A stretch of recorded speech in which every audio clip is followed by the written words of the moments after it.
นะครับขอนะครับทุกคนได้ยังไงปะแลกิเลสู้บุกิซาเลยไปหมดปะแล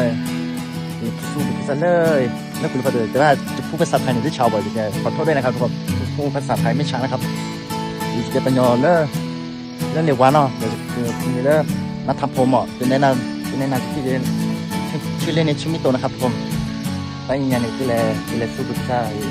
บรรยากาศเนี่ยไปเลยนะบรรยากาศเนี่ยไปเลยนะถ้าเรามาปวดใจเนี่ยที่เขาจะไถ่น้ำอ่ะเราดูเลยนะครับทุกคนถ้าใครชอบคลิปกดไลค์กดแชร์กดติดตามด้วยนะครับทุกคนขอบคุณครับไปก่อนนะครับบ๊ายบาย